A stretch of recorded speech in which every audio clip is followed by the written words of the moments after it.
Okay,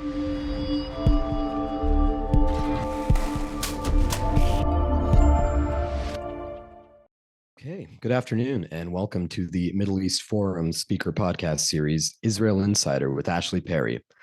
My name is Anaf Kalam, and I will be moderating today's discussion.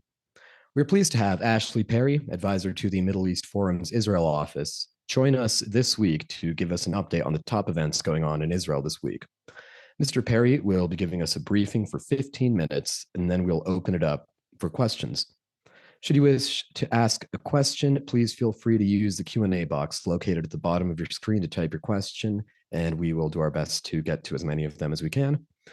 With that, I will turn the discussion over to Mr. Ashley Perry. Excuse me. Thank you very much, Afnaf, and good evening from Israel. Today, the big question surrounds Rafah, the most southern city in Gaza. It's the one where pretty much most, if not all, of the refugees from the rest of the Gaza Strip are congregating in makeshift camps. There's anything between, I think, 1.5 and 1.8 million Palestinians now in Rafah. But the big question is when or if. And these are questions are when is the IDF going to get there, and if the IDF is even going to go in on a full-scale manner, the same as it conquered all the rest of the cities in the Gaza Strip. If we look back, IDF achieved operational control pretty much over northern Gaza by early January. And that's not to say that they took over Gaza City and some other areas even during December, but full operational, majority operational control over northern Gaza by early January, and the center and most of the southern Gaza by February. Khan Yunis was the last major city that Israel has mostly conquered. It's still in there fighting on a day-to-day basis, but it's pretty much achieved operational control over Khan Yunis. So the big question, not just that every Israeli is asking, but especially in the IDF, especially soldiers in the field, is what are we waiting for? Because Rafah really is the place where it's considered the last battalions, the last Hamas battalions are congregated.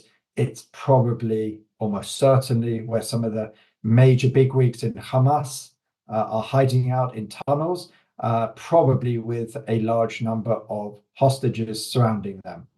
But the question is, what are we waiting for? Well, the main point is that number of refugees and Palestinian civilians that are in and around Rafah, which is certainly causing a lot of consternation in the international community. Many international leaders from the West, and not necessarily anti-Israel countries, have basically said that there should not be a Rafah operation at all. The US is sort of taking a position that it calls not for an overall operation, but something else, and it wants to see how Israel is going to deal with what could be a humanitarian situation if it decides to go into Rafah. Netanyahu apparently gave the okay, or the war cabinet gave the okay for the operational plans to go into Rafah already days, if not weeks ago. And that would include trying to bring many of those refugees and what are being described as islands, secure islands around the Strip, because obviously to move that many people, probably can't move them all at one time and all in one place. So that's what's been leaked about what would happen before the IDF actually went in. Again, it just doesn't seem to be happening at the moment. Nothing is happening. Netanyahu himself came and said, I think, to the Foreign and Affairs Committee in the Knesset that it will be a few weeks before we go into Rafah. But really the main sticking point is the disagreement with the Biden administration. The Biden administration does not want a full operation in Rafah. It does not want the scenes and potential pictures of mass civilian casualties. The numbers that the Hamas-run health ministry in Gaza are putting out is 30,000. Israel doesn't necessarily dispute those numbers. Its numbers are closer to 28,000, but it certainly disputes who these people are. Whereas Hamas are putting out that the majority are women and children. Clearly, that's not true, and the Hamas numbers have been statistically taken apart. Unfortunately, they're still being used by foreign ministries and media around the world and NGOs. But Israel is claiming that around, maybe slightly under, half of all those killed so far are members of Hamas, Islamic Jihad, or other terrorist organizations, or those involved in terror attacks. So it's sort of one for one. These are numbers which I heard from someone in the Prime Minister's office this week, that apparently Prime Minister Netanyahu is describing to foreign leaders and interlocutors, which again would be pretty unprecedented in the history of modern urban warfare, asymmetrical warfare. But still, the narrative out there is that civilians are dying, civilians are starving, civilians are suffering, and this does not bode well for the reception towards Israel in the West, and specifically in the US, especially. And I've repeated this over the last few weeks, and I'll repeat it again, especially in an election year. As we know, President Biden is certainly having trouble with the left flank of the more progressive, as they call themselves, flank of the Democratic Party, and he certainly doesn't want to see the anger there increasing. But what basically it seems to be happening is that Israel is trying to make the case to the US that it can do an operation, it can move the civilians out of harm's way, as it did pretty much all over the Gaza Strip previously. And again, keeping to those really low numbers, 1-to-1 civilian to combatant, which the international average is something like 1-to-9, 1 combatant to 9 non-combatants. In Israel, it's remarkably low, the lowest, as I said, certainly in the modern era. But the US is still trying to push back. So what Israel wants is the ability to launch a full-scale operation. Its message to the Americans is, if you don't want a full-scale operation, but you still defend Israel's right to defeat Hamas, how exactly can we go about it if we don't enter the last holdout, which again is Rafah? The US in the last day or so have leaked that their comeback to that is, what we have to do is we have to really work with the Egyptians to stem the flow of any sort of weapons from Egypt into Gaza Strip. We have to work very closely with the Egyptians on that, and basically then special operations to try and take out Hamas operatives. Obviously, that is a much, much longer operation. It could even take many months, if not years. If there was a full-scale military operation, it would probably only take a couple of months. Again, probably, there's probably a number of surprises waiting for IDF because of the waiting game. But still, it would be a much shorter operation. Israel is so concerned about this disagreement that it has sent and it will send multiple delegations over the next few days. First of all, we have Ron Dermer, Strategic Affairs Minister, and Tzachi Hanegbi, National Security Advisor.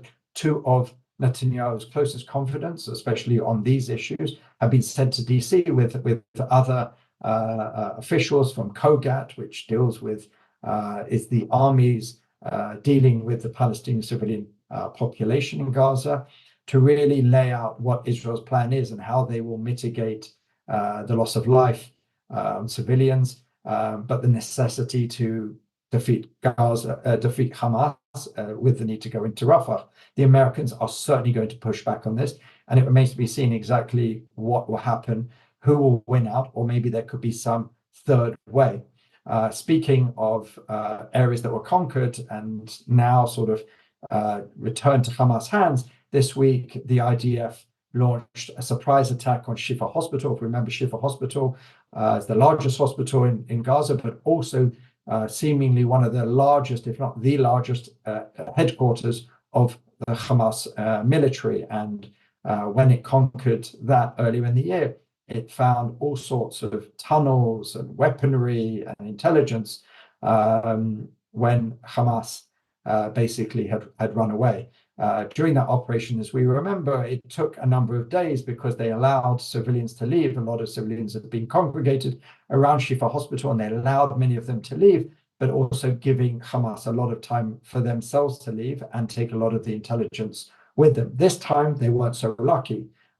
They were caught really by surprise. Israel came in really after, I guess, Hamas thought that they could just return and continue using the Shifa hospital as its HQ. But it was surprised that the IDF came in, and they came in pretty quickly. Reportedly, 90 terrorists were killed in the operation, and around 250 to 300 terrorists surrendered and were arrested, including some pretty high-level officials, not the top line, not the Mohammed Defs and the Sinwars and people like that, but the second and third level, also Islamic Jihad members as well. And apparently, according to reports, Israel received really unprecedented intelligence because of this surprise attack. It was able to capture computers and files and all sorts of things that, in previous raids, because of the time that they gave Hamas, were wiped clean or taken with them. But this is considered one of the biggest intelligence hauls since Israel went into to Gaza after October 7th. But it just shows that Hamas is trying to regroup, reform, and rearm. There's a debate whether these are the last sort of moments of Hamas. They're just trying whatever they can, or whether this is going to, whether there could be a third attempt to take Shifa, or a fourth attempt, or other areas as well. So the feeling at the moment is Israel's winning a lot of tactical battles, but the question is whether it can deal a strategic blow to Hamas. There are a few battalions left around, not just in Rafah, but they say 1.5 in other areas, if they can take those out as well. But the question is what happens after they finish off the battalions in certain areas.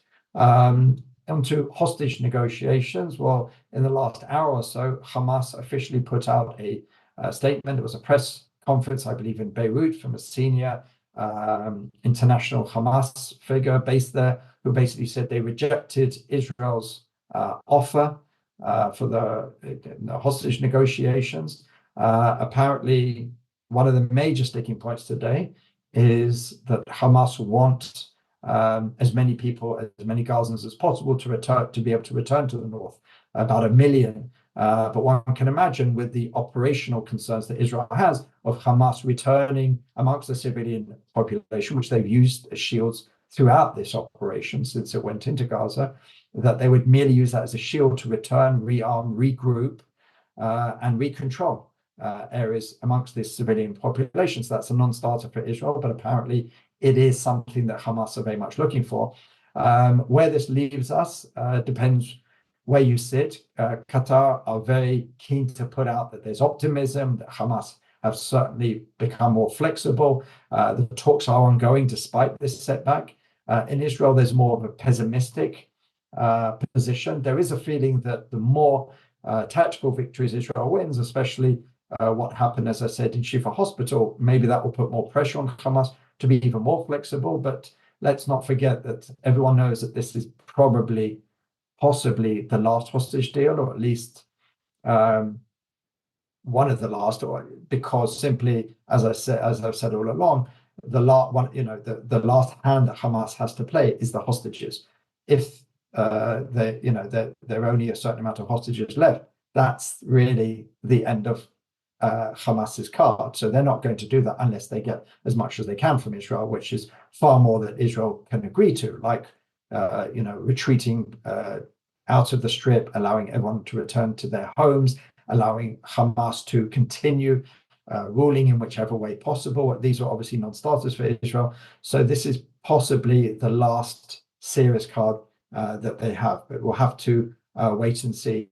Another issue which is being brought up at the moment is the fact that Hamas want the prisoners, the security prisoners that Israel released. These are convicted killers, senior terrorists that Hamas is demanding are released in a hostage deal, would then go to Judea and Samaria, the West Bank. And there's a major concern in the security establishment that that wouldn't happen, especially now during Ramadan, when tensions are high. There have been quite a number of terrorist attacks, some minor, some major, some that thankfully were not able to be brought to fruition. There's talks of attempted attacks that were thwarted, that would have been perpetrated in Tel Aviv, in Petah Tikva, another major city in the central area of Israel. And there's a feeling that, as we know, during Ramadan, there's an interest by Hamas and other terrorist groups to really raise the temperature. And if Israel suddenly released hundreds of Hamas senior operatives into the West Bank, Judea, and Samaria, where a lot of these operations are being organized, that would certainly be a great concern. Finally, in the Knesset, there's now, ahead of the Pesach holiday in a couple of weeks, there's supposed to be a break for the Knesset, but there's now an initiative initiated by Avigdor Lieberman of Yisrael Beitenu, and now supported by Yair Lapid of Yesh Atid, and importantly, Benny Gantz of National Unity Party, to basically say that there should be no break for the Knesset. While the Israeli soldiers are fighting, while hostages are being held, there's a need to continue, not take a break. It wouldn't particularly show, goodwill and everything. So we'll have to see what Netanyahu's reaction to that. Finally, on Netanyahu, as we've seen over the last few days, there's been a ramping up in pressure on Bibi, trying very much to separate him and to try and basically say that Bibi is acting against Israel's interest, and calling for new elections, as Senate Majority Leader Chuck Schumer did. But there is a real misunderstanding, as I've said before, those who try and do this, because while the majority do not support necessarily Netanyahu, his favorability ratings are very low. Many, if not most, Israelis do support his policies to defeat Hamas, to conquer Gaza, to release the hostages, to go into Rafah. All these things, which are a point of issue with the Americans, are really supported by the overwhelming majority of Israelis. So there's a lot of Israelis who don't support Netanyahu at this point, who may be returning to support. We actually saw his numbers stabilize in the last polls, and probably these attacks are actually going to do the opposite and really have a number of Israelis rally around Netanyahu, even while there is growing support, at least amongst a healthy number, a plurality of Israelis, around 40%, who want elections now.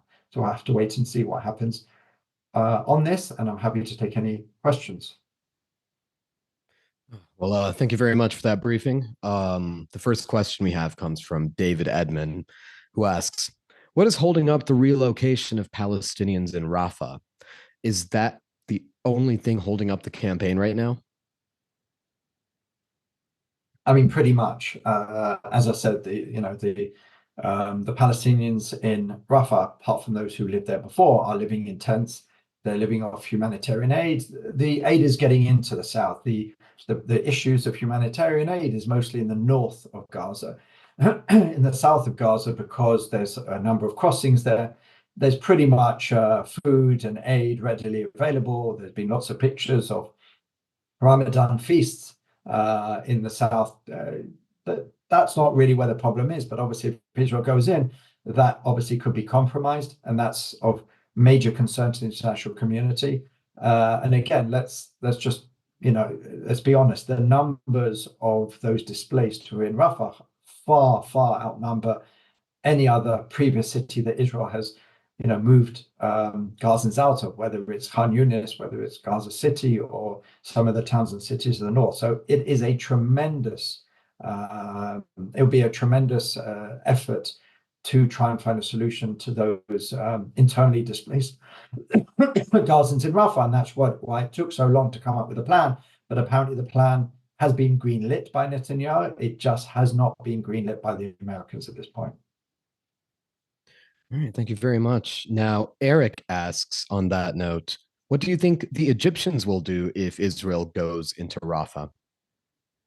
Well, Egypt has always been worried about Rafah, because Rafah is literally on their doorstep. It touches the border with Egypt, with the Sinai. Their biggest concern since the beginning of this war, which is still their greatest concern, is that there should be no Palestinians making their way into Egypt. They don't want them. They don't want a single person coming in, although there are those who are going in every day for humanitarian reasons, for medical reasons, etc. And every day we also get a number of Hamas or Islamic Jihad operatives or members who are also found their way on the list. And there's also a black market, as we've spoken about in the past, but it really doesn't want a mass movement of Gazans. So they're worried that the pressure from Israel attacking Rafah from the north of Rafah would push a lot of Gazans, even though Egypt have really built an insurmountable system of walls and barbed wire and all this sort of thing. So that's really what Egypt's worry is. That's been their concern since the beginning. So they don't want it to happen, certainly, and that's what's probably put a lot of pressure on the Americans and others to try and, if not halt, at least slow down Israel's advance on Rafah. Right, thank you. Next question comes from Adam Perry, who asks, although our experiences don't compare, do people in Israel understand the impact the war is having on Jews in the diaspora and the challenges we're facing as a result of Israel's actions? Israel certainly is aware of the anti-Semitism that's happening around the world. Almost every nightly news show will show some of the anti-Semitic things that are happening. And it certainly understands that a lot of anti-Semites are appropriating, utilizing this war to attack Jewish communities. But it's merely an excuse. As we know, Russians are not targeted because of what Russia does, Chinese because of China, Arab nations, Muslim nations, any other people are not targeted on the streets of Britain or Europe or the US or Canada by what some of the countries that they may be nationally or religiously affiliated with. So it's more of an excuse. But the major thing is Israel is a nation state, and Israel is responsible for the security and safety and well-being of its citizens. And it simply has no answer.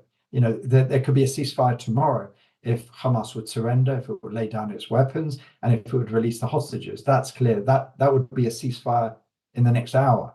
Until that happens, Hamas will remain a threat to Israel, not just a threat by themselves, but also, as we've talked about, and it's clear to everyone, part of the larger Iranian-led axis, which basically is fighting for control, not just of the region, but beyond. Iran sees itself not as a regional power, but as a global power, a power that threatens nationals on the streets of London, the streets of Paris, and the streets of Berlin, and the streets of New York. And anything less than a complete Hamas victory would be a victory for Iran and would embolden them, especially at a time where they're trying to attain nuclear weapons capability, and especially with their ties, their growing ties with China and Russia, would certainly be a major blow to the West and would embolden the most hardline Islamist groups to perpetrate even greater attacks on the streets of Western cities. So really our fight is the fight of the West.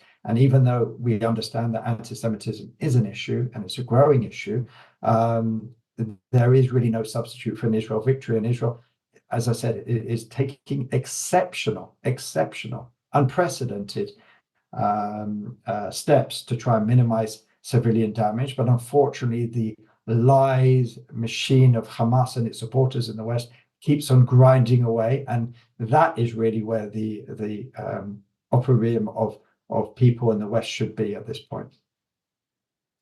All right, thank you. We have a question from an anonymous attendee, which I will preface by saying that there have been recent reports that suggest that if there was an election in the West Bank tomorrow, then since the beginning of the war, then it seems like Hamas would win that election.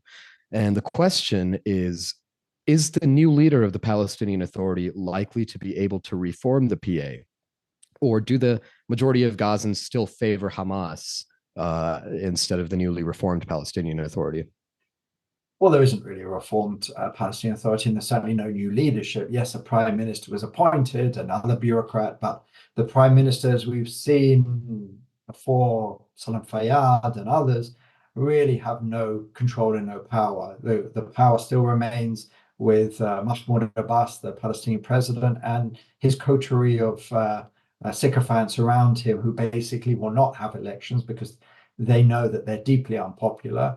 It remains to be seen exactly if there were elections, but the fact remains that there won't be elections because there haven't been for, I can't remember now, 16, 17 years, something like that. And there's a reason for that, because Mahmoud Abbas is authoritarian and he doesn't want to lose control. So there are no elections, so it's a bit of a moot point. But the whole point is that Israel is trying to destroy Hamas. not just as a military force, but also as a political force. Certainly a force that controls Gaza, to try and bring in a more moderate leadership from those outside of the terrorist organizations, which can hopefully lead a better future for the Palestinian people. So this idea of a reformed Palestinian Authority simply doesn't exist at this point. And so, to follow up on that, the fact that there is such popular support for Hamas in the West Bank kind of seems like a ticking time bomb. What is Israel's strategy to deal with that? It kind of seems like an inevitable thing that they're going to have to. Well, again, it's a really difficult tightrope, because on the one hand, yes, it does want to make Hamas more popular, but on the other hand, it has to try and quell Hamas attempts to perpetrate terrorism from the West Bank. Just today, not Hamas, but Israel took out a car with four very senior Islamic Jihad officials who were planning a major terrorist attack from Jenin.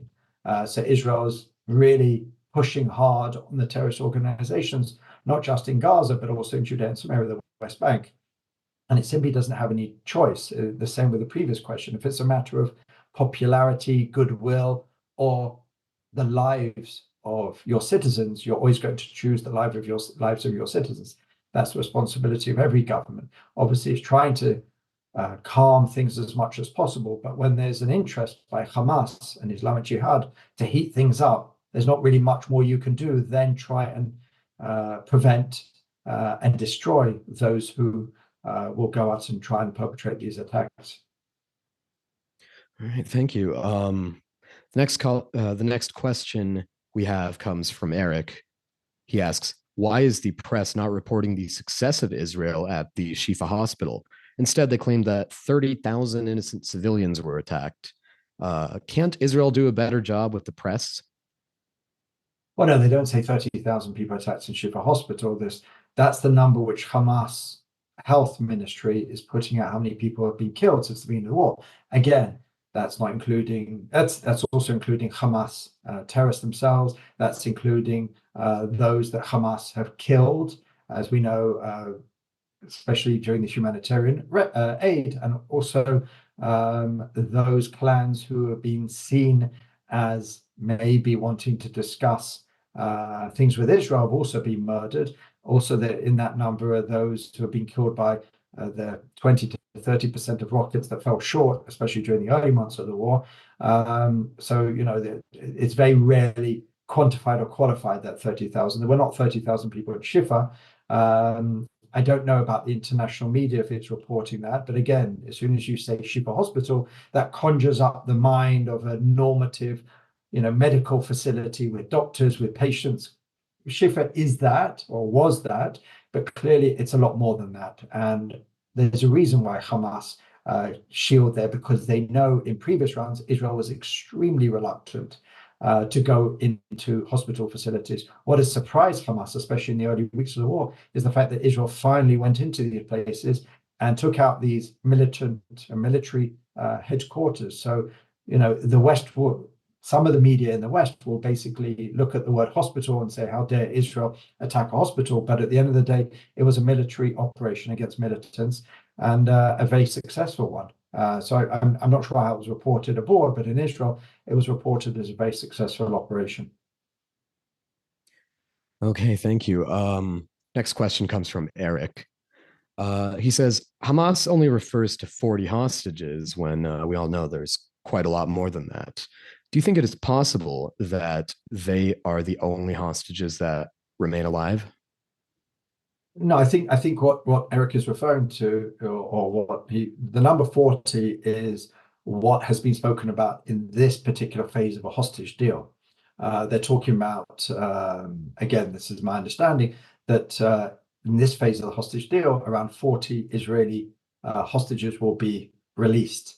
That's not all the hostages. There's around 135. We know a significant number, around 30, are already killed, perhaps more than that. But there's highly likely, Hamas refused to give us any indications, that there's highly likely a lot more hostages who are alive.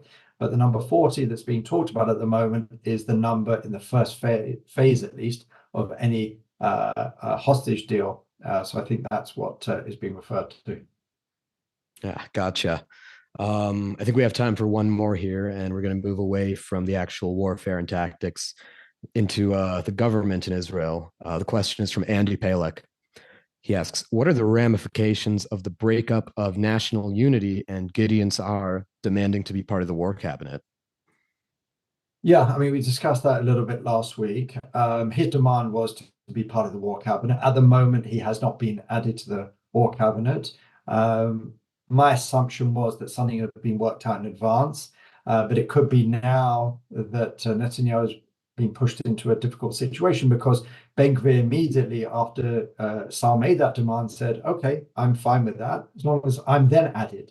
And probably if Ben Gvir is added, then Smotrich will need to be added as well. And that's the last thing that Netanyahu wants. So it could be that there was some agreement, some understanding that Saar could be added, even though I think Netanyahu is pretty happy with the war cabinet as it is. And Saar certainly come out in recent days and said that, he is right wing, but he's not necessarily changed his view about Netanyahu.